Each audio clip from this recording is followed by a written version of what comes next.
Smanjit će crnogorske troškove za naoružanje, a u isto vrijeme podići će stepen bezbjednosti, što su i najveći benefiti alijanse. Neutralnost je skupa i mogu je priuštiti samo jake ekonomije, rečeno je na konferenciji Univerziteta Donja Gorica, čija je tema bila paralelni proces europskih i euroatlantskih integracija. Iako nam se sada čini da je put do članstva dug, primjeri iz regiona pokazuju da je on značajno brži u odnosu na zemlje koje su prije 10 godina ušle u NATO. Članstvo u NATO nije uslov za pristupanje Evropskoj uniji, ali ta dva procesa obično se prepliću, ocijenjeno je na konferenciji. Za sada 22 zemlje su članice obje međunarodne organizacije, a Crna Gora je od sticanja nezavisnosti na putu evroatlantskih integracija učinila veliki napredak, kaže ministarka odbrane Milica Pejanović-Đurišić. There is no doubt that the NATO's open door policy. Nema sumnje da je politika NATO-a prilika za Crnu Goru da postane prva sljedeća članica alijanse. U tom cilju nastavit ćemo sa intenzivnim političkim dijalogom, a najvažnije je da mladi ljudi shvate razloge i važnost euroatlantskih procesa, da razumiju da članstvo u ove međunarodne organizacije sa sobom nosi više prednosti nego rizika. Na putu ka Evropskoj uniji i NATO Crna Gora ima podršku Sjedinjenih država, Njemačke, ali i Slovenije. Iako se nama čini da je sada mnogo teže doći do članstva, i Slovenije poručuju da su i oni imali svojih poteškoća. Vama to vrlo brzo ide, nekako bolji ste, imate možda više iskustva i tako dalje.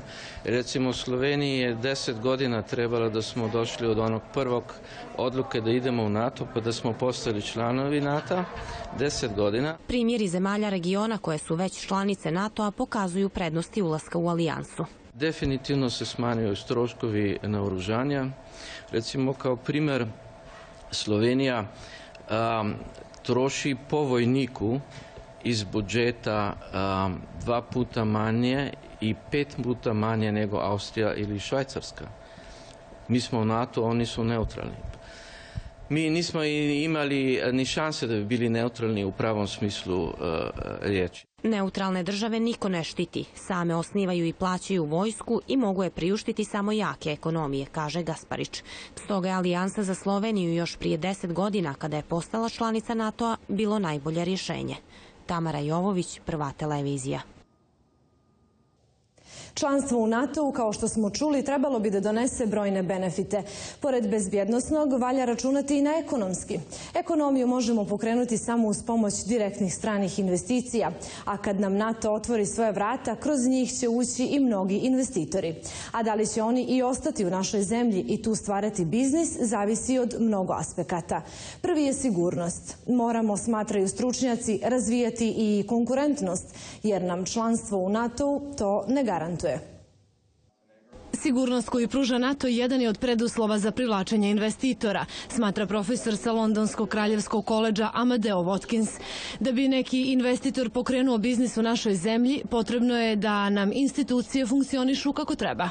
Ako stranom investitoru umjesto 10 godina treba 2 godine da otvori IKEA-u ili bilo koju drugu fabriku, postrojenje, šta god u pitanju, vaš će posao biti mnogo lakši. Kad se vrata NATO-a otvore, neće se kroz njih samo ulaziti, već će naši privrednici svijetu predstavljati svoje proizvode i usluge. Da bi se na pravi način predstavili, jako je važan branding. Bez njega, kaže Watkins, ne možemo ni u Evropu, ni u NATO. Postavite sami sebi pitanje koji brand trenutno, evo recimo ja vrlo često pijem vina iz Crne Gore. Mnogo drugih sfera možete da uzmete u obzir.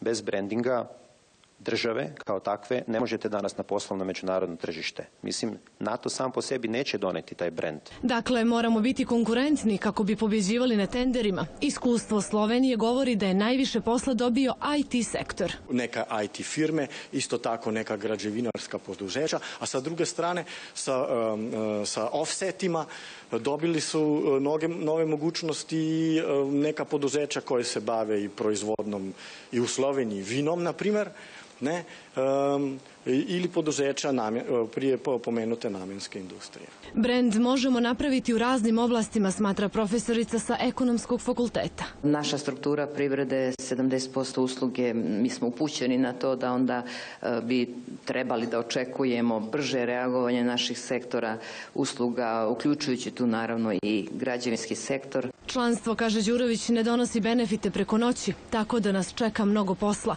Biti dio NATO zajednice, kažu oni koji su već u njoj nije dobitak na zlatnom tanjiru, nego otvaranje vrata za šanse koje ne treba propuštati. Gordana Đuračić, Prva televizija. Komitet ministara Savjeta